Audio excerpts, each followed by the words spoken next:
الحمد لله رب الأرض ورب السماء وجعل الدنيا لذريته دار عمل لا دار الجزاء ونزل القرآن لما في الصدور شفاء نحمده تبارك وتعالى على النعماء والسراء ونستعينه على البأساء والضراء ونعوذ بالله من شرور أنفسنا ومن سيئات أعمالنا من يهده الله فلا مضل له ومن يضلل فلا هادي له وأشهد أن لا إله إلا الله وحده لا شريك له وأشهد أن محمدا عبده ورسوله أرسله بالهدى ودين الحق ليظهره على الدين كله ولو كره المشركون اللهم صل على محمد وعلى آل محمد كما صليت على إبراهيم وعلى آل إبراهيم إنك حميد مجيد اللهم بارك على محمد وعلى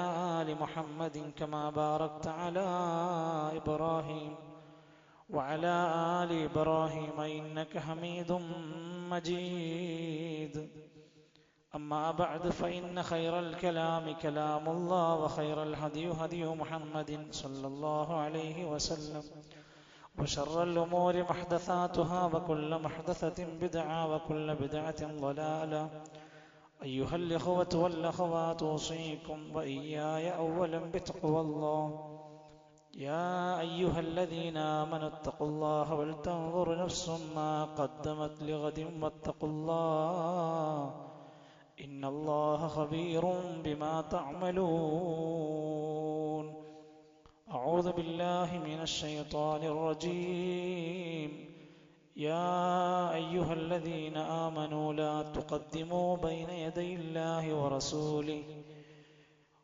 إن الله سميع عليم.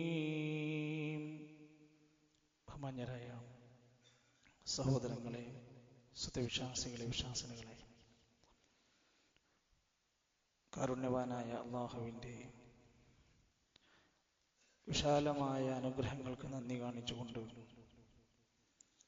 അവൻ ഒരുക്കി വെച്ച സ്വർഗത്തെക്കുറിച്ചുള്ള ചിന്തകളും കാഴ്ചകളും മോഹിച്ചുകൊണ്ട് നല്ലവരായി ജീവിക്കാൻ ആത്മാർത്ഥമായി നാം ഓരോരുത്തരും പരിശ്രമിക്കണേ എന്ന് എന്നെയും നിങ്ങളെയും ഓർമ്മപ്പെടുത്തുകയാണ്, വസിയത്ത് നൽകുകയാണ്. അല്ലാഹു നമ്മെ എല്ലാം സ്വാലിഹീങ്ങളിൽ ഉൾപ്പെടുത്തി അനുഗ്രഹിക്കുമാറാകട്ടെ. ലോകർക്ക് കാരുണ്യമായി കൊണ്ട് ഏറ്റവും നല്ല ഒരു വിളക്കായി കൊണ്ട് അല്ലാഹു തആല നൽകിയിട്ടുള്ള അവസാനത്തെ പ്രവാചകൻ നബി കരീം സല്ലല്ലാഹു അലൈഹി വസല്ലമയുമായി ബന്ധപ്പെട്ട ചില ഗുണപാഠങ്ങൾ കഴിഞ്ഞ ഏതാനും ആഴ്ചകളിലൂടെ നമ്മൾ മനസ്സിലാക്കുകയുണ്ടായി. അതിൻ്റെ ഒരു അവസാനത്തെ ഭാഗം എന്ന നിലക്ക് ചില കാര്യങ്ങൾ കൂടെ ചേർത്ത് വെക്കാൻ ആഗ്രഹിക്കുകയാണ്.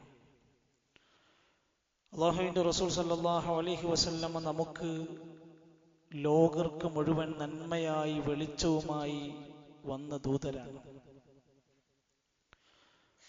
എന്ന് മാത്രമല്ല, അല്ലാഹുവിന്റെ ഖുർആൻ ഏറെ പ്രശംസിച്ച പ്രവാചകനാണ് നമ്മുടെ പ്രവാചകൻ. യാ അയ്യുഹൻ നബിയ്യു എന്ന് വിളിച്ചുകൊണ്ട് നബിയേ എന്ന് പറഞ്ഞുകൊണ്ട് ഇന്നാ അർസൽനാക ഷാഹിദൻ വ മുബശ്ശിറൻ വ നദീറ, താങ്കളെ നാം സാക്ഷിയാക്കുന്നു, സന്തോഷ വാർത്ത അറിയിക്കുന്ന പ്രവാചകനാക്കിയിരിക്കുന്നു, ജനങ്ങൾക്ക് താക്കീത് നൽകുന്ന നദീറാക്കിയിരിക്കുന്നു. വദാഇയൻ ഇലല്ലാഹി ബിഇദ്നിഹി വസിറാജൻ മുനീറാ,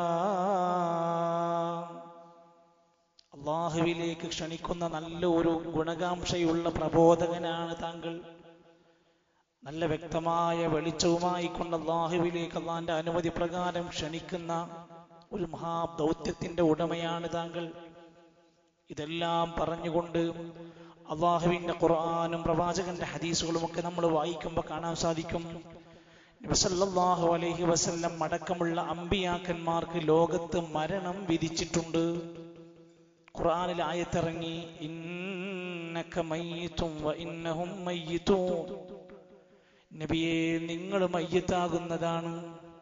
വ ഇന്നഹും മയ്യിതൂൻ, അവരും മയ്യിത്താകുന്നതാണ്. എല്ലാവരും മരിക്കും. മുൻപ് കഴിഞ്ഞ പ്രവാചകന്മാർക്കൊക്കെ അത് വന്നിട്ടുണ്ട്. റസൂൽ സല്ലല്ലാഹു അലൈഹി വസല്ലമയുടെ മരണവുമായി ബന്ധപ്പെട്ടുകൊണ്ട് അവസാനത്തെ നാളുകളെ കുറിച്ച് പഠിക്കുമ്പോൾ രോഗം ബാധിച്ച് ഏറെ പ്രയാസപ്പെട്ടുകൊണ്ടിരിക്കുന്ന ഒരു ഘട്ടത്തിൽ അബ്ദുല്ലാഹി ഇബ്നു മസ്ഊദ് റളിയല്ലാഹു അൻഹു നബിന്റെ അടുത്തേക്ക് കയറി വരികയാണ്. എന്നിട്ട് പ്രവാചകരോട് ആ രംഗം ഇങ്ങനെ കണ്ടപ്പോ, രോഗി എന്ന നിലക്കുള്ള പ്രയാസങ്ങളൊക്കെ കണ്ടപ്പോ നബിനോട് ചോദിച്ചു, നബിയെ, നല്ല വിഷമമുണ്ടില്ലേ, നല്ല വേദനയുണ്ടില്ലേ, ശക്തമായ പനി ഉണ്ടല്ലേ നബിയെ എന്നിങ്ങനെ പ്രയാസകാര്യങ്ങളൊക്കെ ചോദിച്ചപ്പോ അല്ലാഹുവിന്റെ റസൂൽ സല്ലല്ലാഹു അലൈഹി വസല്ലം തങ്ങൾ ഒരിക്കലും അല്ലാഹുവിനെ പഴിച്ചില്ല, രോഗത്തിനെ കുറ്റം പറഞ്ഞില്ല, ഏതെങ്കിലും കാര്യങ്ങളെ ആക്ഷേപിച്ചില്ല. പ്രവാചകൻ കൊടുക്കുകയാണ്, അജൽ, അതെ, എനിക്ക് പ്രയാസമുണ്ട്, വിഷമങ്ങളൊക്കെയുണ്ട്. മാമിൻ മുസ്ലിമിൻ യുസീബുഹു അദൻ, ഏതെങ്കിലും ഒരു മുസ്ലിമിന് വല്ല പ്രയാസവും ജീവിതത്തിൽ നേരിട്ടാൽ ഇല്ലാ ഹാത്തല്ലാഹു അൻഹു ഖതായ, ആ രോഗവും പ്രയാസവും നീങ്ങിപ്പോകുന്നിടത്തോളം കാലം അവന്റെ പാപങ്ങൾ അല്ലാഹു പുറത്തു കൊടുക്കും. ശുഭാപ്തി വിശ്വാസമാണ്. ആ രോഗവും ആ പ്രയാസവും അവന് വരുന്നതോടെ അവന്റെ ജീവിതത്തിന്റെ പാപങ്ങൾ അല്ലാഹു പുറത്തു കൊടുക്കും. കമാ തഹാതു വറഖശ്ശജരി, മരത്തിൽ നിന്ന് ഇലകൾ കൊഴിഞ്ഞു വീഴുന്ന പോലെ ഒരു മുഅ്മിനിന്റെ ജീവിതത്തിലെ പാപങ്ങൾ അതിലൂടെ ഇല്ലാതാവുകയാണ്. അതുകൊണ്ട് രോഗം നമുക്ക് വന്നാൽ ഒരിക്കലും തന്നെ രോഗത്തിനെ പഴിക്കരുത്. കൃത്യമായ ചികിത്സകളും നിർദ്ദേശങ്ങളും നമ്മൾ പാലിക്കുന്നു. രോഗം മാറാൻ അല്ലാഹുവിനോട് ദുആ ചെയ്തുകൊണ്ടിരിക്കുന്നു. രോഗികളാകുന്ന ആളുകളെ സന്ദർശിക്കാൻ വേണ്ടി ഇസ്ലാം നമ്മളോട് പറഞ്ഞിരിക്കുന്നു. നബി സല്ലല്ലാഹു അലൈഹി വസല്ലം മരിക്കുന്നതിന്റെ 5 ദിവസം മുമ്പ്, വേണമെങ്കിൽ 8 ദിവസങ്ങളിലും ധാരാളക്കണക്കിന് ഉപദേശങ്ങളാണ് നബി സല്ലല്ലാഹു അലൈഹി വസല്ലം നൽകുന്നത്. മരണത്തിന് മുമ്പ് ഉള്ള ഏതാനും ദിവസങ്ങളിൽ സാധാരണയില്ലാത്ത തുരുതുരാ വസിയത്തുകൾ നൽകുകയാണ്. സ്വഹാബത്തിനെ എല്ലാവരെയും അടുത്ത് വിളിച്ച് 5 ദിവസം മുമ്പ് പറയുകയാണ്, അലാ വ ഇന്ന മൻ കാന ഖബ്ലകും കാനൂ യത്തഖിദൂന ഖുബൂറ അംബിയാഇഹിം വസാലിഹൈഹിം മസാജിദ. സ്വഹാബ, നമ്മുടെ മുമ്പുണ്ടായിരുന്ന യഹൂദികൾ, നസ്രാനികളൊക്കെ ഉണ്ടല്ലോ, അവരെ പറ്റി പറയാണ്, അവര് കാനോ യത്തഖിദൂന ഖുബൂറ അംബിയാഇഹിം വസാലിഹിഹിം മസാജിദ, അവരുടെ നാട്ടിലുണ്ടായിരുന്ന പ്രവാചകന്മാര് അല്ലെങ്കിൽ സ്വാലിഹീങ്ങൾ മരിച്ചാൽ അവരുടെ ഖബറിടങ്ങളെ ആരാധനയുടെ കേന്ദ്രങ്ങളാക്കും. അലാ, നിങ്ങൾ ശ്രദ്ധിക്കണം, നിങ്ങൾ അറിയണം, ഫലാ തത്തഖിദുൽ ഖുബൂറ മസാജിദ, ഒരിക്കലും ഖബറുകളെ ആരാധനയുടെ സുജൂദിന്റെ കേന്ദ്രങ്ങളാക്കി മാറ്റരുത്. ഇന്നി അൻഹാക്കും അൻ ദാലിക, ഞാൻ നിങ്ങളോട് ആ കാര്യം വിലക്കുകയാണ്. നമ്മളൊരു നല്ല മുസ്ലിമാണെങ്കിൽ ഈ പ്രവാചകൻ നബി കരീം സല്ലല്ലാഹു അലൈഹി വസല്ലം മരിക്കുന്നതിന്റെ 5 ദിവസം മുമ്പ് നൽകിയിട്ടുള്ള ഈ വസിയത്തിന് എന്ത് പ്രാധാന്യമാണ് കൊടുക്കുന്നത്? നമ്മുടെ പരിസരത്തെ പല പള്ളികളുടെയും ഉള്ളിൽ വരെ മക്ബറകളുണ്ട്. പുറത്ത് പള്ളികളുടെ വരുമാനങ്ങൾ മക്ബറകളാണ്, ദർഗകളാണ്, മഖാമുകളാണ്. മഹാനായ നബി കരീം സല്ലല്ലാഹു അലൈഹി വസല്ലം പറഞ്ഞു, ഞാൻ നിങ്ങളോട് ശക്തമായി വിരോധിക്കുകയാണ് ഈ കാര്യം. ഒരു പ്രവാചകന്റെ വസിയത്തെങ്കിലും മരണത്തിന് മുമ്പ് നടത്തിയ ഈ വിലയേറിയ ഗൗരവമായ വസിയത്ത് എന്താണ് പ്രിയപ്പെട്ട ഉമ്മത്തിലുള്ളവർ ചിന്തിക്കാത്തത്? ആളാരാണ്, പേരാണെന്തെന്ന് അറിയാത്ത ആളുകളുടെ മഖാമുകൾ വരെ കെട്ടി ഉയർത്തി ആരാധിക്കുന്ന, പൂജിക്കപ്പെടുന്ന കാലഘട്ടം. അവിടുന്ന് നബി പറയാണ്, സ്വാലിഹീങ്ങളുടെ, അമ്പിയാക്കന്മാരുടെ ഖബറുകളെ ആരാധിച്ചത് കാരണം കൊണ്ട് ലഅനത്തുല്ലാഹി അലൽ യഹൂദി വന്നസാറ, അവർക്ക് അല്ലാഹുവിന്റെ ശാപമുണ്ടായിരിക്കും. അള്ളാന്റെ ലഅനത്ത് കിട്ടുന്ന കാര്യമാണ്. ഖബർ സിയാറത്ത് ചെയ്യണം. ഖബറിലേക്ക് കയറി ചെല്ലുമ്പോൾ പ്രാർത്ഥനയുണ്ട്. ഖബറാളിക്ക് വേണ്ടി, അവന്റെ മഗ്ഫിറത്തിന് വേണ്ടി, അവന്റെ നരകമോചനത്തിന് വേണ്ടി പ്രാർത്ഥനയുണ്ട്.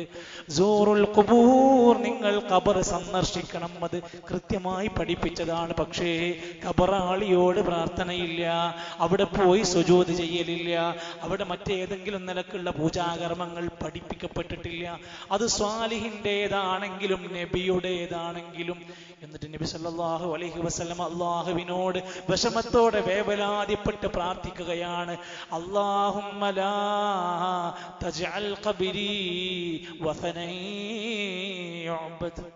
മുമ്പ് പല പ്രവാചകന്മാരുടെയും ഖബറുകൾ ആരാധനാ കേന്ദ്രമാക്കിയതുപോലെ അല്ലാഹുവേ, ഞാൻ മരിച്ചാൽ എന്റെ ഖബറിനെ ആരാധിക്കപ്പെടുന്ന വിഗ്രഹമാക്കി മാറ്റരുത് റബ്ബേ. ആ പ്രാർത്ഥനയാണ് 1400 കൊല്ലം കഴിഞ്ഞിട്ടും അത് അത്രമാത്രം സൂക്ഷിക്കപ്പെടുന്നത്. സല്ലല്ലാഹു അലൈഹി വസല്ലം പറഞ്ഞു, അല്ലാഹുമ്മ ലാ തജ്അൽ ഖബ്രി ഈദാ. അല്ലാഹുവേ, എൻ്റെ ഖബറിനെ ഒരു ഉത്സവ കേന്ദ്രമാക്കി മാറ്റരുത് റബ്ബേ. എത്രക്ക് വലിയ ശക്തമായ താക്കീതാ പറഞ്ഞിരിക്കുന്നത്. അതേപോലെ നബി സല്ലല്ലാഹു അലൈഹി വസല്ലം മരിക്കുന്നതിന് മുമ്പ് നൽകിയിട്ടുള്ള ഏറ്റവും അടുത്ത ദിവസങ്ങളിൽ നൽകിയ ഗൗരവപ്പെട്ട വസിയത്താണ് അസ്സലാത്ത് വമാ മലക്കത്ത് ഐമാനുക്കും. നിസ്കാരം സൂക്ഷിക്കണം, നിസ്കാരം ശ്രദ്ധിക്കണം. നിസ്കാരം ഗൗരവമാണ്. നിങ്ങളുടെ വലങ്കൈകൾ ഉടമപ്പെടുത്തിയവരോടുള്ള ബാധ്യത ഗൗരവമാണ്. നമസ്കാരത്തിന്റെ കാര്യം ഇടക്കിടക്ക് പ്രവാചകൻ ഓർമ്മപ്പെടുത്തുന്നു. സ്വഹാബത്ത് നമസ്കരിക്കുന്നില്ലേ എന്ന് ഉറപ്പ് വരുത്തുന്നു. ബോധം നഷ്ടപ്പെടുന്നു. ബോധം തെളിയുന്ന ഘട്ടത്തിൽ നമസ്കാരത്തിന്റെ കാര്യം അവിടുന്ന് ചോദിക്കുന്നു. ഇത്ര ഗൗരവമുണ്ടോ? ഇത് ഉണ്ട്. പരലോകത്ത് അവ്വലുമായി യുഹാസബു ബിഹിൽ അബ്ദു യൗമൽ ഖിയാമത്തി അസ്സലാ.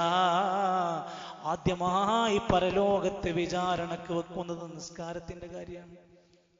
അവരൊക്കെ വീട്ടിൽ നിസ്കരിച്ചോന്നല്ല നോക്കുന്നത്, പള്ളിയിലെ ജമാഅത്ത് നമസ്കാരത്തിൽ എല്ലാവരും ഉണ്ടോ? സല്ലല്ലാഹു അലൈഹി വസല്ലം ഈ വേദനയൊക്കെ സഹിച്ചിട്ട് അവസാനം ചിരിച്ച ഒരു രംഗണ്ട് ഹദീസിൽ. എപ്പോഴാ ചിരിക്കുന്നറിയോ? നബി വിരിങ്ങനെ നീക്കി നോക്കിയപ്പോ പള്ളിയിൽ സുബഹിന്റെ സമയത്ത് അവരെല്ലാവരും ഇങ്ങനെ ജമാഅത്തായി വന്ന് നമസ്കരിക്കുന്ന രംഗം കണ്ട് നബി ചിരിച്ചു എന്ന് ഹദീസിൽ കാണാൻ സാധിക്കും. ഒരു നേതാവിന്റെ കുളിർമയാണത്. നമസ്കരിക്കുന്ന പള്ളിയിൽ വരുന്ന ജമാഅത്തിന് പ്രാധാന്യം കൊടുക്കുന്ന ഒരു തലമുറയുണ്ടാകണം. റസൂൽ സല്ലല്ലാഹു അലൈഹി വസല്ലം തങ്ങൾ ഒരിക്കൽ പറഞ്ഞു, ഇദാ ഖുംത ഫീ സ്വലാത്തിക. പ്രിയപ്പെട്ടവരെ, നമ്മളൊക്കെ നിസ്കരിക്കുന്നുണ്ട് എങ്കിൽ ഈ ഉപദേശം ഒന്ന് കേൾക്ക്.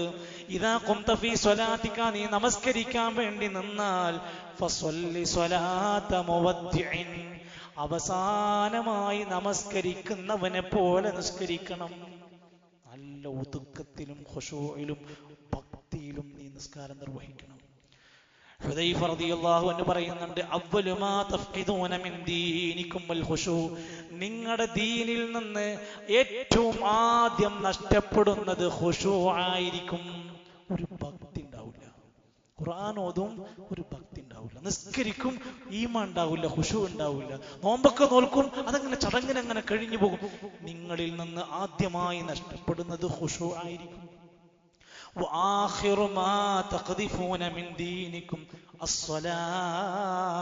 നിങ്ങളുടെ ദീനിൽ നിന്ന് അവസാനം നഷ്ടപ്പെടുന്നത് നിസ്കാരമായിരിക്കും. ഒരു കോം വരും, ആ കോം അവസാനമാകുമ്പോഴത്തേന് നിസ്കാരം പോലും ഇല്ലാത്ത ലെവലിലേക്ക് എത്തിപ്പെടും. എന്റെ പ്രിയപ്പെട്ടവരെ, ഒന്ന് ആലോചിച്ചു നോക്ക് നിങ്ങൾ. നമ്മുടെ നാട്ടിൽ നടന്നുകൊണ്ടിരിക്കുന്ന പ്രവാചക സ്നേഹ റാലികളിൽ 100 കണക്കിന് ആളുകളുണ്ട്. അന്നദാനത്തിന് ചോറ് വിതരണം ചെയ്യുന്നിടത്ത് 100 കണക്കിന് ആളുകൾ അത് ലഭിക്കാൻ വേണ്ടി തിരക്ക് പിടിക്കുന്നുണ്ട്. പള്ളിയിലെ ജമാഅത്ത് നമസ്കാരത്തിന് എത്ര പേരുണ്ടാകാറുണ്ട്? എവിടെയാണ് സ്നേഹം? എന്താ ഇതിന്റെ ഒരു ഗൗരവം കാണാത്ത? മരിക്കുന്നതിന്റെ മുമ്പ് ഹബീബ് പഠിപ്പിക്കുകയാണ്, അസ്വലാ വമാ മലക്കത്ത് ഐമാനുക്കും. നിസ്കാരത്തിന്റെ ബാങ്ക് കൊടുത്താലും പള്ളിയിൽ ജമാഅത്ത് നടക്കുമ്പോഴും ബസ് സ്റ്റോപ്പിൽ ഇരിക്കുന്നുണ്ട്, അങ്ങാടിയിലിരുന്ന് സിഗരറ്റ് വലിക്കുന്നുണ്ട്, ക്ലബിലിരുന്ന് ക്യാരം ബോർഡ് കളിക്കുന്നുണ്ട്. പക്ഷെ അന്നൊന്നുമില്ല, റാലിയിൽ സജീവമാണ്. നമ്മൾ ആലോചിക്കാം, നമ്മൾ യഥാർത്ഥ രൂപത്തിൽ ആ പ്രവാചകന്റെ മാതൃകയിലേക്ക് കടന്നു വന്നിട്ടുണ്ടോ? റസൂൽ സല്ലല്ലാഹു അലൈഹി വസല്ലമന്റെ അവസാന നാളുകൾ കണ്ട സ്വഹാബിമാര് പറയാ, ഇബ്നു അബ്ബാസ് റളിയല്ലാഹു അൻഹു പറയാണ്, ഞങ്ങളോട് നബി തങ്ങൾ കിട്ടുമ്പോഴൊക്കെ ഞങ്ങളെ ഓരോന്ന് പഠിപ്പിച്ചു തരികയായിരുന്നു. സുഖല്ല, പനിച്ച് വിറക്കുന്നുണ്ട്, ബോധം നഷ്ടപ്പെടുന്നുണ്ട്, കിട്ടുന്ന ഗ്യാപ്പിലൊക്കെ ഞങ്ങളോട് ഓരോന്ന് പറയുകയാണ്. അങ്ങനെ ഒരിക്കൽ ഞങ്ങളോട് പറഞ്ഞു, അയ്യുഹന്നാസ്, മനുഷ്യരേ, ഇന്നഹു ലം യബ്ക മിൻ മുബശ്ശിറാത്തിൻ നബുവത്തി ഇല്ല അർറുയ സ്വാലിഹ. പ്രവാചകന്മാർക്ക് ലഭിക്കുന്ന വഹി അത് നഷ്ടപ്പെട്ടു കഴിഞ്ഞാൽ പിന്നെ നിങ്ങളിൽപ്പെട്ട സ്വാലിഹീങ്ങളായ മനുഷ്യർക്ക് ലഭിക്കുന്ന ചില നല്ല സ്വപ്നങ്ങളായിരിക്കും ഒരു സന്തോഷ വാർത്തയുണ്ടാവുക. വഹി കഴിഞ്ഞാൽ പിന്നെ കഴിഞ്ഞു.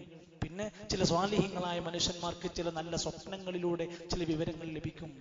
എന്നിട്ട് പറഞ്ഞു, അലാ വ ഇന്നി നുഹീതു അൻ നഖറഅൽ ഖുർആന, വിശുദ്ധ ഖുർആനിനെ ഓതുന്നത് ഞാൻ നിങ്ങൾക്ക് വിരോധിച്ചിരിക്കുന്നു. റാകിഅൻ ഔ സാജിദാ, റുകൂഇലും സുജൂദിലുമായിരിക്കുമ്പോൾ നിങ്ങൾ ഖുർആൻ ഓതരുത്. പിന്നെ അവിടെ എന്താ ചെയ്യാ? ഫസബ്ബിഹൂ വഅള്ളിമൂഹു, അല്ലാഹുവിനെ തസ്ബീഹ് നടത്തി അല്ലാഹുവിനെ മഹത്വപ്പെടുത്തുകയാണ് വേണ്ടത്. വഅമ്മ സുജൂദ, എന്നാൽ സുജൂദിന്റെ വേളകളിൽ ഫജ്തഹിദൂ ഫിദ്ദുആ, നിങ്ങൾ നന്നായി ദുആ ചെയ്തോളൂ. പ്രാർത്ഥനയ്ക്ക് ഉത്തരം കിട്ടുന്ന വേളയാണ്. ദുആ നഷ്ടപ്പെടുത്തേണ്ട, പ്രാർത്ഥനയ്ക്ക് ഉത്തരം കിട്ടുന്ന അവസരങ്ങളൊന്നും നിങ്ങൾ നഷ്ടപ്പെടുത്തേണ്ട എന്ന ഉപദേശം ഞങ്ങൾക്ക് നൽകി. നബി സല്ലല്ലാഹു അലൈഹി വസല്ലമനെ കാണാൻ വേണ്ടി വന്ന അബ്ദുറഹ്മാൻ റളിയല്ലാഹു അൻഹു, അബൂബക്കർ റളിയല്ലാഹു അൻഹുവിന്റെ മോനാണ്, ഒരു അറാഖിന്റെ കൊള്ളിയും പല്ല് തേച്ചുകൊണ്ട് വരികയായിരുന്നു. സ്വഹാബത്ത് പല്ല് തേക്കുന്നതിന് വലിയ പ്രാധാന്യം കൊടുത്തിരുന്നു, വായ വൃത്തിയാക്കുന്നതിന് പ്രാധാന്യമുണ്ടായിരുന്നു. മത്ഹറത്തുൻ ലിൽ ഫമി, പല്ല് തേക്കുക എന്നത് വായക്ക് ശുദ്ധീകരണമാണ്. വമർദാതുൽ ലിറബ്ബി, റബ്ബിന് ഭയങ്കര തൃപ്തിയുള്ള കാര്യമാണ് വായ വൃത്തിയാക്കുക. 5 നേരത്തെ വുളൂഇന്റെ കൂടെ എന്റെ ഉമ്മത്തിന് ഞാൻ നിർബന്ധിക്കുമായിരുന്നു ഒന്ന് പല്ലു തേക്കുക എന്നത്. അതൊരു ബുദ്ധിമുട്ടാവുന്നത് കൊണ്ടാണ് അത് വേണ്ടെന്ന് പറഞ്ഞത്. നബി സല്ലല്ലാഹു അലൈഹി വസല്ലം രോഗിയായി കിടക്കുമ്പോൾ ഈ അറാഖിന്റെ കൊള്ളി കൊണ്ട് വന്നപ്പോൾ നബി ആ കൊള്ളി ഒന്ന് കിട്ടി ഒന്ന് പല്ല് തേച്ചാ തരക്കടില്ല എന്ന് തോന്നി. അത് വേണോ നബി എന്ന് ചോദിച്ചു. വേണമെന്ന് പറഞ്ഞു. അങ്ങനെ അതങ്ങനെ സോഫ്റ്റ് ആക്കി കൊടുത്ത് ആയിഷ ബീവി ചവച്ച് ചവച്ച് ആ അറാഖിന്റെ കൊള്ളി കൊണ്ട് നബി സല്ലല്ലാഹു അലൈഹി വസല്ലം പല്ല് തേച്ചു. സുഹൃത്തുക്കളെ, വായ വൃത്തിയാക്കുന്നതും പല്ല് വൃത്തിയാക്കുന്നതിന്റെയും മഹത്വമൊക്കെയാണ് അവിടെ രേഖപ്പെടുത്തിയതായി നമുക്ക് കാണാൻ സാധിക്കുന്നത്. ഇനി അത് മാത്രമല്ല, നബി സല്ലല്ലാഹു അലൈഹി വസല്ലം തങ്ങൾ മരിക്കുന്നതിന് മുമ്പ് സ്വഹാബത്ത് കാണുകയാണ്, ഒരു വൃദ്ധനായ ആളുടെ പ്രയാസങ്ങൾ കാണുന്നില്ല, സൗന്ദര്യ പ്രശ്നങ്ങൾ ഞങ്ങൾ കണ്ടിട്ടില്ല. നബി സല്ലല്ലാഹു അലൈഹി വസല്ലമക്ക് വാർദ്ധക്യത്തിന്റെ ലക്ഷണങ്ങളൊന്നും ഞങ്ങൾ കണ്ടിരുന്നില്ല. അവിടുന്ന് മരിക്കുന്നതിന് മുമ്പ് ശരീരത്തിലുണ്ടായിരുന്ന തലമുടിയിലും താടി രോമങ്ങളിലും കേവലം 20 രോമങ്ങൾ മാത്രമായിരുന്നു നിരവാദിച്ചത്. അങ്ങനെ ഒരു വാർദ്ധക്യത്തിലേക്കൊന്നും എത്തിയിട്ടൊന്നുമില്ല. അസുഖം ബാധിച്ചുകൊണ്ടാണ് മരിക്കുന്നത്. മരിക്കുന്ന സമയത്ത് വലാ ദിർഹമം വലാ ദീനാറ, കോടികളുടെ ആസ്തിയില്ല, ദിർഹമുകളില്ല, ദീനാറുകളില്ല, ഒട്ടകമില്ല, സ്വത്തുക്കളില്ല. വഅർളൻ ജഅലഹാ സ്വദഖത്തൻ, ഒരു ഭൂമി കുറച്ചുണ്ടായിരുന്നു. ആ ഭൂമി വരെ സ്വദഖ ചെയ്തിട്ടാണ് പോകുന്നത്. വീട്ടിലെ പ്രയാസങ്ങൾ കാരണം കൊണ്ട് പടയങ്കി പണയപ്പെടുത്തിയിട്ടാണ് അവസാന കാലഘട്ടത്തിൽ വിളക്കില്ലാതെ ഒന്ന് തിരിതെളിയിക്കാൻ പാകമില്ലാതെ അയൽപ്പക്കത്തു നിന്ന് എണ്ണ വേടിച്ചു കൊണ്ടുവന്ന രംഗം ആയിഷ ബീവി പറയുന്നുണ്ട്. ഒരു വലിയ ഇസ്ലാമിക ലോകത്തിന്റെ നേതാവിന്റെ വീട്ടിൽ ഉള്ള സംഭവങ്ങൾ ഇങ്ങനെയാണെങ്കിൽ ഇന്ന് ദീനിന്റെ ഇസ്ലാമിന്റെ പേര് പറഞ്ഞ് നടക്കുന്ന വലിയ വലിയ പണ്ഡിതന്മാർ ആഡംബര കാറുകളിൽ സുഖലോലുപരായി താൻ മരിച്ചാലും തന്റെ മക്കൾക്കും പേരക്കുട്ടികൾക്കും 10 തലമുറക്ക് തിന്നാനുള്ളത് ഉണ്ടാക്കി വെച്ച് പോകുന്ന നേതാക്കന്മാരല്ലേ? സുഖലോലുപതയുടെ മടിത്തരത്തിൽ ആഡംബര ചുംബികളായി കൊണ്ടിരിക്കുന്ന മണിസൗധങ്ങളിൽ ബിസിനസ് സാമ്രാജ്യങ്ങൾ കെട്ടിപ്പടുത്ത് മുടി വിറ്റും നബിതങ്ങളുടെ പേര് പറഞ്ഞ് മുടിയും പൊടിയും എല്ലാം വിറ്റ് പണമുണ്ടാക്കുന്നവർ ആലോചിക്കുക, നമ്മുടെ നേതാവ് ഇവിടുന്ന് പോകുമ്പോൾ കോടികൾ കൊണ്ടുപോയില്ല. ഉള്ളത് മുഴുവൻ സ്വതക്ക ചെയ്ത് വലിയ പ്രയാസങ്ങളൊക്കെ സഹിച്ചപ്പോഴും സ്വതക്കയുടെ കാര്യത്തിൽ ശ്രദ്ധയുണ്ടായിരുന്നു. യാ അയ്യുഹല്ലദീന ആമനൂ, ശുദ്ധ ഖുർആൻ പറഞ്ഞു, സത്യവിശ്വാസികളെ നിങ്ങൾ ശ്രദ്ധിക്കണം. ഇന്ന കസീറൻ മിനൽ അഹ്ബാരി വർ-റുഹ്ബാൻ, പണ്ഡിതന്മാരിലും പുരോഹിതന്മാരിലും ധാരാളം ആളുകളുണ്ട്. അവരുടെ പ്രത്യേകത ലയകുലൂന അംവാലന്നാസി ബിൽ ബാത്തിൽ, ജനങ്ങളുടെ സമ്പത്ത് അന്യായമായി തിന്നുകൊണ്ടിരിക്കും, ജനങ്ങളുടെ പൈസ പോക്കറ്റടിക്കും. വയസുദ്ദൂന അൻ സബീലില്ലാഹ്, അല്ലാഹുവിന്റെ മാർഗത്തിൽ നിന്ന് ജനങ്ങളെ മുഴുവൻ വഴികേടിലാക്കുന്നവരുമാകും. ദീനും കൊണ്ടുപോകും, പൈസയും കൊണ്ടുപോകും. ശ്രദ്ധിച്ചോളി, അല്ലാഹുവിന്റെ ഖുർആൻ സൂറത്തുൻ നൂറിന്റെ 61-ാമത്തെ ആയത്തിൽ കാണാം ഈ പ്രവാചകർ നിങ്ങൾക്ക് നൽകിയിട്ടുള്ള താക്കീത്, പ്രവാചകൻ നൽകിയ വസിയത്ത്, ഈ പ്രവാചകൻ നിങ്ങൾക്ക് നൽകിയിട്ടുള്ള ഹുദയുടെ സന്ദേശങ്ങൾ നിങ്ങൾ സ്വീകരിക്കാതെ ലംഘിച്ചുകൊണ്ട് അതിനെ പരിഗണിക്കാതെ നടന്നാൽ ഫൽയഹ്ദരില്ലദീന യുഖാലിഫൂന അൻ അംരിഹി അൻ തുസീബഹും ഫിത്ന ഔ യുസീബഹും അദാബുൻ അലീം. സൂറത്തുൻ നൂർ 61-ാമത്തെ ആയത്ത്. ആ പ്രവാചകന്റെ കൽപ്പനക്കെതിരായി ആരെങ്കിലും പ്രവർത്തിച്ചാൽ അൻ തുസീബഹും ഫിത്ന, അവർക്കൊരുപാട് ഫിത്ന ബാധിക്കും, നല്ല പരീക്ഷണങ്ങൾ ഉണ്ടാകും ദുനിയാവിൽ. ഔ യുസീബഹും അദാബുൻ അലീം, അല്ലെങ്കിൽ വേദനിക്കുന്ന വലിയ ശിക്ഷകൾ അവരെ കാത്തിരിക്കുന്നുണ്ട്. ഒരിക്കലും പ്രവാചകൻ ഒരു കാര്യം പറഞ്ഞാൽ അതിനെ ലംഘിക്കുന്ന, ധിക്കരിക്കുന്ന സ്വഭാവം നമുക്കുണ്ടാകരുത്. റസൂൽ സല്ലല്ലാഹു അലൈഹി വസല്ലം ഒരിക്കൽ പറഞ്ഞു, ഖിയാമത്ത് നാൾ സംഭവിക്കുന്നതിന്റെ മുമ്പായി എന്റെ ഉമ്മത്തിൽ ചില സംഘങ്ങൾ ഉണ്ടാകും. ലയകൂനന്ന മിൻ ഉമ്മതി അഖ്വാം, എന്റെ ഉമ്മത്തിൽ നിന്ന് അവസാന നാളിൽ ചില ഖൗമുകൾ രംഗത്ത് വരും. ശ്രദ്ധിച്ചോളി, എങ്ങനെയുള്ളവരാണ്? യസ്തഹില്ലൂനൽ ഹിറാ, വ്യഭിചാരം ഹലാലാക്കും. വ്യഭിചാരത്തിന്റെ വിവിധ വഴികൾ ഓപ്പണാക്കി ഹലാലാക്കി കൊടുക്കും. അതൊന്നും കുഴപ്പമില്ല, ഇതൊക്കെ എന്താ പ്രശ്നം? വൽഹരീർ, പട്ടുവസ്ത്രം അനുവദിക്കപ്പെടാത്തവർ പോലും ഹലാലാക്കി അതിനെ മാറ്റുന്ന കാലം വരും. അടുത്തത് വൽഖംർ, മദ്യം ഹലാലാക്കി മാറ്റുന്ന കാലഘട്ടം വരും. കഴിഞ്ഞ ആഴ്ച 813 കോടിയുടെ മദ്യം കേരളത്തിൽ ഓണത്തിന്റെ പേരിൽ കുടിച്ചു. സുഹൃത്തുക്കളെ ആലോചിക്കും, മദ്യത്തിന് പ്രചാരം വർദ്ധിച്ചുകൊണ്ടിരിക്കുകയാണ്. മദ്യം ഒരു ഹലാലായ വസ്തുവിനെ പോലെ ആക്കി മാറ്റുന്ന ഒരു ഖൗമുണ്ടാകും. നാലാമത്തേത് വൽ മആസിഫ്, സംഗീത ഉപകരണങ്ങൾ വെച്ചുകൊണ്ടുള്ള വിനോദങ്ങളും പാട്ടുകളും അനുവദനീയമാക്കുന്ന ഒരു ഖൗമുണ്ടാകും. ഇനി ഈ ഹദീസ് വായിച്ചിട്ട് പറയും, എങ്ങനെയാണ് മ്യൂസിക്കൽ ഇൻസ്ട്രുമെന്റിന്റെ അകമ്പടിയോടെ മദ്ഹ് പാടി DJ മ്യൂസിക്കുകളെ പോലെ നാണിപ്പിക്കുന്ന രൂപത്തിൽ സമൂഹ മധ്യത്തിലൂടെ പണ്ഡിതന്മാരും സയ്യിദന്മാരും സാദാത്യങ്ങളും ഈ മആസിഫിന്റെ വിശദീകരണം ആലാത്തുൽ ലഹ്വി വൽ മ്യൂസിഖ, മ്യൂസിക്കൽ ഇൻസ്ട്രുമെന്റ്സ് ഉപയോഗപ്പെടുത്തിയുള്ള വിനോദങ്ങൾ, ഇത് അനുവദനീയമായ വിധേന പണ്ഡിതന്മാര് വരെ മൈക്കു സെറ്റെടുത്ത് അങ്ങാടിയിലൂടെ വലിയ ശബ്ദത്തിലിട്ടുകൊണ്ട് നടക്കുമ്പോൾ ആലോചിക്കണം, മദ്ഹിന്റെയും സ്വലാത്തിന്റെയും പേര് പറഞ്ഞ് മആസിഫ് കൊണ്ട് നടക്കാൻ പാടില്ലായിരുന്നു. ഇവിടെയാണ് എൻ്റെ പ്രിയപ്പെട്ട സഹോദരങ്ങളെ നമ്മൾ ചിന്തിക്കേണ്ടത്. ഈ ലോകത്തിന് ഏറെ മാർഗദർശിയായി നമുക്ക് നൽകി റഹ്മത്തുല്ലിൽ ആലമീനായ ആ പ്രവാചകന്റെ കൽപ്പനകൾക്ക് വില കൊടുക്കാത്ത ഒരു അവസ്ഥ വന്നാൽ വലിയ ഫിത്നകളും വലിയ കുഴപ്പങ്ങളും വേദനയേറിയ ശിക്ഷകളും നമ്മളെ കാത്തിരിക്കുന്നു. കുല്ലു ഉമ്മത്തി യദ്ഖുലൂനൽ ജന്ന, എൻ്റെ ഉമ്മത്തിലെ എല്ലാവരും സ്വർഗത്തിൽ പ്രവേശിക്കും. ഇല്ലാമൻ അബാ, വിസമ്മതിച്ചവർ ഒഴികെ. ആരാ വിസമ്മതിച്ചവർ? അള്ളാഹുവിനെയും റസൂലിന്റെയും കൽപ്പന ധിക്കരിച്ചവരാരാണോ അവര് സ്വർഗത്ത് പ്രവേശിക്കില്ലെന്ന് റസൂലുള്ളാഹി സ്വല്ലല്ലാഹു അലൈഹി വസല്ലം. ദീനിലില്ലാത്ത, മതത്തിലില്ലാത്ത ഏതെങ്കിലും ഒരു അനുഷ്ഠാന ആചാര നിയമം കൊണ്ടുവന്ന് നടത്തിയാൽ നാളെ ഹൗദുൽ കൗസറിന്റെ ശുദ്ധമായ ആ പാനീയം പോലും കുടിക്കാൻ പറ്റാതെ സുഹഖൻ സുഹഖാ ലിമൻ ബദ്ദല ദീനിഹി, ദൂരേക്ക് നിങ്ങൾ മാറിപ്പോകണം. എൻ്റെ ദീനിനെ, എൻ്റെ കാലശേഷം നിങ്ങൾ മാറ്റം വരുത്തിയവരാണെന്ന് പറഞ്ഞ് ആട്ടിയോടിക്കുന്ന രംഗമൊന്ന് ചിന്തിക്കുക. ശിർക്ക് കഴിഞ്ഞാൽ ഏറ്റവും ഗൗരവമുള്ളതാണ് ബിദ്അത്തുകൾ, മതത്തിൽ ഇല്ലാത്ത അനുഷ്ഠാനങ്ങൾ, ആചാരങ്ങൾ കെട്ടിച്ചമച്ചുണ്ടാക്കുക.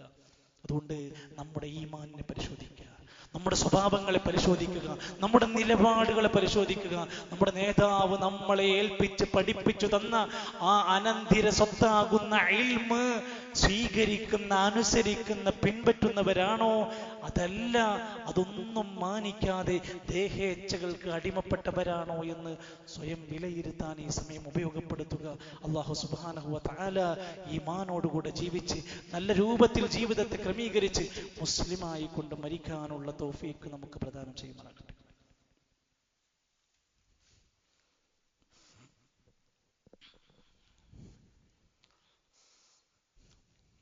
അൽഹംദുലില്ലാഹി റബ്ബിൽ ആലമീൻ വൽ ആഖിബത്തു ലിൽ മുത്തഖീൻ വലാ ഉദ്വാന ഇല്ലാ അലൽ ളാലിമീൻ والصلاة والسلام على رسوله الأمين وعلى آله وصحبه أجمعين.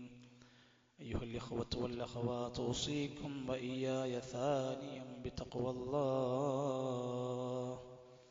അല്ലാഹുവിൻ്റെ നിർദ്ദേശങ്ങൾ പാലിച്ചുകൊണ്ട് പ്രവാചകന്റെ സുന്നത്തുകളെ ഇത്തിബാഅ് ചെയ്തുകൊണ്ട് ജീവിക്കണേ എന്ന് ഒരിക്കൽ കൂടെ എന്നെയും നിങ്ങളെയും ഓർമ്മപ്പെടുത്തുകയാണ്. അല്ലാഹു നമ്മെ അനുഗ്രഹിക്കുമാറാകട്ടെ. പരിശുദ്ധ ഖുർആനിലെ സൂറത്തു അൽ മുഅ്മിനൂൻ എന്ന അധ്യായത്തിന്റെ തുടക്കത്തിൽ ഇവരാണ് സ്വർഗാവകാശികൾ, ഇവർക്കാണ് സ്വർഗമുള്ളത് എന്ന് പറഞ്ഞിട്ട് ചില ഗുണങ്ങൾ എടുത്തു പറഞ്ഞു. അല്ലദീനഹും ഫീ സ്വലാത്തിഹിം ഖാശിഊൻ, അവർ നിസ്കാരത്തിൽ ഭയഭക്തിയുള്ളവരാണ്, നമ്മൾ വിശദീകരിച്ചു. വല്ലദീനഹും ലിസ്സകാത്തി ഫാഇലുൻ, സകാത്ത് കൊടുക്കുന്നവരാണ്. വല്ലദീനഹും ലിഅമാനാതിഹിം വഅഹ്ദിഹിം റാഊൻ, ഏൽപ്പിക്കപ്പെട്ട അമാനത്തുകളും കരാറുകളും പൂർത്തിയാക്കുന്നവരാണവർ. നമുക്ക് ഓരോ അമാനത്തുണ്ട്, നമുക്ക് ഓരോ അഹദുകൾ, കരാറുകളുണ്ട്. അത് ലംഘിക്കാനുള്ളതല്ല, അത് പൂർത്തിയാക്കുന്നവർക്കുള്ളതാണ് സ്വർഗം. അല്ലദീന യരിസൂനൽ ഫിർദൗസ്, അവർക്ക് ഫിർദൗസ് അല്ലാഹ് അനന്തരം കൊടുക്കുമെന്നാണ് ഖുർആൻ നമ്മളെ പഠിപ്പിച്ചത്. അതേപോലെ തന്നെ റസൂൽ സല്ലല്ലാഹു അലൈഹി വസല്ലം പറഞ്ഞു, ചില ഖൗമുകൾ വരും, ഖിയാമത്ത് നാളുമായി ബന്ധപ്പെട്ട ഒരു ചോദ്യം ഒരു അറാബിയായ മനുഷ്യൻ വന്ന് ചോദിക്കുകയാണ്, നബിയെ, നിങ്ങൾ ഇടക്കിടക്ക് പറയുന്നുണ്ടല്ലോ ഒരു ഖിയാമത്ത് നാളിനെ കുറിച്ച്, എന്നാണ് ഖിയാമത്ത് നാൾ ഉണ്ടാവുക? നബി സല്ലല്ലാഹു അലൈഹി വസല്ലം പറഞ്ഞ മറുപടി, ഇദാ ളുയ്യഅത്തിൽ അമാന ഫന്തളിരിസ്സാഅ, അമാനത്ത് എപ്പോഴാണോ ആളുകൾ നഷ്ടപ്പെടുത്തുന്നത് അപ്പോൾ ഖിയാമത്ത് നാളിനെ പ്രതീക്ഷിച്ചോളൂ. ഏൽപ്പിച്ച ഉത്തരവാദിത്തങ്ങൾ ലംഘിക്കുക, ഏൽപ്പിക്കപ്പെട്ട അമാനത്തായ ചുമതലകൾ ഒരു വിലയും കൊടുക്കാതെ അതിനോട് നിഷ്പ്രഭമായ രൂപത്തിൽ പെരുമാറുക, അത് ഖിയാമത്ത് നാളിന്റെ അടയാളം നീ കൂട്ടിക്കോ എന്നാ പറഞ്ഞു. അല്ലാമ ഇബ്നു കസീർ റഹ്മത്തുള്ളാഹി അലൈഹി പറയാണ്, അമാനത്ത് എന്ന് പറഞ്ഞാൽ വഹിയ നൗആനി, അത് രണ്ട് തരമുണ്ട്. വാഹിദ്, അതിൽ ഒന്നാമത്തേത് ഹുഖൂഖുല്ലാഹ്, അല്ലാഹുവിനോടുള്ള കടമകളാണ്, അമാനത്താണ്, നിസ്കാരം, നോമ്പ്, സകാത്ത് പോലുള്ളത്. രണ്ടാമത്തേത് ഹുഖൂഖുൽ ഇബാദ്, അടിമകളോട് ചെയ്യേണ്ടുന്ന കടമകളാണ്. ഇത് രണ്ടും പൂർത്തിയാക്കുന്നവരാകണം. അബൂബക്കർ സിദ്ദീഖ് റളിയല്ലാഹു അൻഹു പറയുന്നുണ്ട്, അസ്ദഖുസ് സുദ്ഖി അൽ-അമാന, സംസാരങ്ങളിലെ ഏറ്റവും നല്ല സത്യസന്ധത വിശ്വസ്തത എന്ന ഗുണമാണ്. ഏൽപ്പിച്ചാൽ അത് ചെയ്യുന്ന, പൂർത്തിയാക്കുന്ന അമാനത്താണ് ഏറ്റവും നല്ല സത്യസന്ധത. ഉമറുൽ ഫാറൂഖ് റളിയല്ലാഹു അൻഹു പറയാണ്, ലാ ദീന ലമൻ ലാ അമാനത ലഹു, ഒരു കാര്യത്തിലും വിശ്വാസത സ്വീകരിക്കാത്ത, വിശ്വസ്തനാകാത്ത മനുഷ്യന് ലാ ദീന ലഹു, അവന് ദീനില്ലാത്തവനാണ്. അമാനത്ത് പാലിക്കാത്തവന് ദീനില്ലാത്തവനാണെന്ന് മഹാനായ ഉമർ ഫാറൂഖ് റളിയല്ലാഹു അൻഹു. മൈമൂൻ ബിൻ മഹ്റാൻ റഹിമഹുല്ലാഹ് മഹാപണ്ഡിതനാണ്. അദ്ദേഹം പറയാണ്, നിങ്ങളുടെ നാട്ടിലെ 3 കാര്യങ്ങളുടെ കാര്യത്തിൽ അയാൾ നല്ല മനുഷ്യനോടാണെങ്കിലും ചീത്ത മനുഷ്യനോടാണെങ്കിലും പാലിക്കണം. 3 കാര്യങ്ങൾ നല്ല മനുഷ്യനാണെങ്കിലും ശരി, ചീത്ത മനുഷ്യനാണെങ്കിലും അയാളോട് നമ്മൾ പാലിക്കണം. സലാസത്തുൻ യുഅദ്ദിയന്ന ഇലൽ ബിർരി വൽ ഫാജിരി. ഫാജിറായാലും ബാറായ പുണ്യവാളനായാലും നിങ്ങൾ ചെയ്യണം അല്ലമാന. വിശ്വസിച്ച് വല്ല കാര്യങ്ങളും ഏറ്റെടുത്തിട്ടുണ്ടെങ്കിൽ അത് മോശക്കാരനോടാണെങ്കിലും നിങ്ങൾ ആ ബാധ്യത തീർക്കണം. വല്ലഹദ, കരാറ് പറഞ്ഞിട്ടുണ്ടെങ്കിൽ കരാറ് നിങ്ങൾ അയാളോടും പാലിക്കണം. വസിലത്തുർ റഹ്മി, കുടുംബ ബന്ധം ചേർക്കുന്ന കാര്യത്തിലും ബിറായാലും ഫാജിറായാലും നിങ്ങൾ ശ്രദ്ധിക്കണം, അത് പൂർത്തിയാക്കണം. ഗൗരവമുള്ള വിഷയങ്ങളാണ്. ഇന്ന് നമ്മുടെ സമൂഹത്തിലെ ഒരുപക്ഷെ കുടുംബനാഥൻ മുതൽ മക്കൾ വരെ തൻ്റെ അമാനത്ത് എന്താന്ന് അറിയാത്തൊരു കാലഘട്ടത്തിൽ ഈ വിഷയം പഠിക്കണം, ചർച്ച ചെയ്യണമെന്ന് ആഗ്രഹിച്ചുകൊണ്ടാണ് ഇൻഷാ അല്ലാഹ് ഈ വരുന്ന ഞായറാഴ്ച നമ്മുടെ പള്ളിയിൽ മഗ്രിബ് നമസ്കാര ശേഷം മുനീർ ഷർഫിയുടെ വിജ്ഞാന സദസ്സുണ്ട്. കുടുംബസമേതം നമ്മളെല്ലാവരും പങ്കെടുക്കാൻ, അതുപോലെ തന്നെ പരിചയമുള്ളവർക്ക് അതിലേക്ക് ക്ഷണിക്കാൻ ഏറെ ശ്രദ്ധയോടെ താല്പര്യം കാണിക്കണമെന്ന് സൂചിപ്പിക്കുകയാണ്. സഹോദരങ്ങളെ, പ്രിയപ്പെട്ട രക്ഷിതാക്കളെ, മക്കളെ, നമ്മളൊക്കെ ഒന്ന് ചിന്തിച്ചു നോക്കൂ. നമ്മളൊരു ഓണാഘ അവധിയുടെ അവസാന ഘട്ടത്തിൽ ഇരിക്കുകയാണ്. ക്യാമ്പസുകളിലെ വിവിധങ്ങളായ പ്രതിസന്ധികളെ നമ്മൾ കണ്ടുകൊണ്ടിരിക്കുക. വലിയ വലിയ കോഴ്സുകൾ ചെയ്യുന്ന എഞ്ചിനീയറിംഗും ഡോക്ടറേറ്റ് ബിരുദവുമൊക്കെ നേടുന്ന ആളുകൾ പോലും ലഹരിയിലും അതുപോലെ തന്നെ മറ്റു വേണ്ടാത്ത പലതിലും പെട്ടതിന്റെ പുതിയ പുതിയ വാർത്തകൾക്ക് അത്തരം പ്രയാസങ്ങളെ കണ്ടറിഞ്ഞുകൊണ്ടാണ് പ്രൊഫഷണൽ സ്റ്റുഡൻസ് കോൺഫറൻസ് പേരിൽ എല്ലാ വർഷവും അത്തരത്തിലുള്ള വിദ്യാർത്ഥികൾക്ക് വേണ്ടി നമ്മളൊരു സമ്മേളനം നടത്താറുള്ളത്. ഈ വർഷവും ഒക്ടോബർ 11, 12, 13 തീയതികളിൽ തിരുവനന്തപുരത്ത് വെച്ചാണ് നടക്കുന്നത്. നമ്മുടെ പരിചയത്തിലുള്ള ആരെങ്കിലും അത്തരത്തിലുള്ള കോഴ്സുകൾ പഠിക്കുന്ന വിദ്യാർത്ഥികളുണ്ടെങ്കിൽ അവരെ രജിസ്റ്റർ ചെയ്ത് ആ നന്മയിൽ പങ്കാളികളാക്കാൻ നാം അതീവ ശ്രദ്ധ കൊടുക്കേണ്ടതുണ്ട്. ലക്ഷക്കണക്കിന് രൂപ ചെലവഴിച്ച് നാം പഠിപ്പിച്ച കോഴ്സ് കൊണ്ട് നമുക്കും അവർക്കും ഉപകാരമില്ലാതായി പോകാൻ യഥാർത്ഥ തിരിച്ചറിവിന്റെ 3 ദിവസങ്ങളാണ് അവർക്ക് നൽകുന്നത്. എല്ലാ രക്ഷിതാക്കളും വിദ്യാർത്ഥികളും ആ വിഷയത്തിലേറെ ശ്രദ്ധിക്കണം. അല്ലാഹു സുബ്ഹാനഹു വ തആല നമ്മുടെ നല്ല ഉദ്ദേശങ്ങളെ, മുറാദുകളെ ഹാസിലാക്കി തരുമാറാകട്ടെ. നമ്മുടെ പ്രിയപ്പെട്ട സഹോദരൻ അഞ്ചരക്കണ്ടിയിലുള്ള ഷിഹാബ് എന്ന് പറയുന്ന നമ്മുടെ ചെറുപ്പക്കാരനായ നമ്മുടെ സഹോദരന്റെ മാതാവ് 2 ദിവസമായി ബേബി മെമ്മോറിയൽ ഹോസ്പിറ്റലിൽ അബോധാവസ്ഥയിലാണ്, ഏറെ വിഷമത്തിലാണ്. അവർക്ക് വേണ്ടി പ്രത്യേകമായി ദുആ ചെയ്യാൻ വേണ്ടി പറഞ്ഞിട്ടുണ്ട്. അല്ലാഹുവേ, ഉമ്മയുടെ പ്രയാസങ്ങളും രോഗങ്ങളും എല്ലാം മാറ്റിക്കൊടുത്തുകൊണ്ട് പൂർണ്ണമായി വേഗത്തിൽ നീ ശിഫ പ്രദാനം ചെയ്യണമേ റഹ്മാനെ. മറ്റു പല സഹോദരങ്ങളും പല ആളുകളും വസിയത്ത് പറഞ്ഞിട്ടുണ്ട് പല പ്രയാസങ്ങളിൽ നിന്ന് രക്ഷയ്ക്ക് വേണ്ടിയിട്ട്. അല്ലാഹുവേ, അവരുടെ എല്ലാവരുടെയും വിഷമങ്ങളെയും പ്രയാസങ്ങളെയും നീ മാറ്റിക്കൊടുക്കണമേ റഹ്മാനെ. അള്ളാഹുവിൻ്റെ മാർഗത്തിൽ നമ്മൾ ചെയ്തുകൊണ്ടിരിക്കുന്ന എല്ലാ നന്മകളിലൂടെയും വളരെ ഇഖ്ലാസോടെ പ്രവർത്തിക്കാൻ നമുക്ക് കഴിയണം. പള്ളി പരിപാലനത്തിൻ്റെ പ്രവർത്തന ഫണ്ടുകളിലേക്ക് ഒരു നിലക്കുമുള്ള മടി കാണിക്കാതെ അകമഴിഞ്ഞതിനെ സഹായിക്കാൻ ശ്രമിക്കുക. വിജ്ഞാന സദസ്സുകൾ, പഠന ക്ലാസ്സുകളൊക്കെ നടക്കുമ്പോൾ കുടുംബസമേതം അവിടെ എത്താൻ വേണ്ടി നമ്മൾ ഏറെ മുൻപന്തിയിൽ ഉണ്ടാവാൻ വേണ്ടി ശ്രമിക്കുക. അല്ലാഹു സുബ്ഹാനഹു വ തആല സ്വാലിഹീങ്ങളിൽ നമ്മെല്ലാം ഉൾപ്പെടുത്തി അനുഗ്രഹിക്കുമാറാകട്ടെ. എല്ലാവിധ പ്രയാസങ്ങളിൽ നിന്ന്, പരീക്ഷണങ്ങളിൽ നിന്നും നമ്മെ അല്ലാഹു കാത്ത് രക്ഷിക്കുമാറാകട്ടെ. നമ്മുടെ സമ്പത്തിലും ജോലിയിലും വരുമാനങ്ങളിലും എല്ലാം അല്ലാഹുവേ, നീ ഞങ്ങൾക്ക് ഖൈറും ബറക്കത്തും നൽകണമേ റഹ്മാനെ. അല്ലാഹുവേ, ഞങ്ങളുടെ മരണപ്പെട്ടു പോയ പ്രിയപ്പെട്ട ബന്ധുക്കൾ, മാതാപിതാക്കൾ, സുഹൃത്തുക്കൾ, സഹോദരങ്ങൾ എല്ലാവർക്കും മഗ്ഫിറത്തും റഹ്മത്തും നൽകണമേ. ഞങ്ങളെ എല്ലാം ഈമാനോടുകൂടെ നീ മരിപ്പിക്കണമേ റഹ്മാനെ. അല്ലാഹുവേ, എല്ലാവിധ അപകടങ്ങളിൽ നിന്ന്, ദുരന്തങ്ങളിൽ നിന്ന് ഞങ്ങളെ കാത്തു രക്ഷിക്കണമേ. ഞങ്ങളുടെ മാതാപിതാക്കൾക്ക് ദീർഘായുസ്സും ആഫിയത്തും പ്രദാനം ചെയ്യണമേ. അല്ലാഹുമ്മ ഗ്ഫിർ ലിൽ മുഅ്മിനീന വൽ മുഅ്മിനാത്ത് വൽ മുസ്ലിമീന വൽ മുസ്ലിമാത്ത് الأحياء منهم والأموات اللهم أجرنا من النار اللهم أجرنا من النار اللهم أجرنا من النار ربنا توفنا مسلمين وألحقنا بالصالحين ربنا آمنا فاكتبنا مع الشاهدين ربنا آتنا في الدنيا حسنة وفي الآخرة حسنة وقنا عذاب النار وصلى الله على نبينا محمد والحمد لله رب العالمين.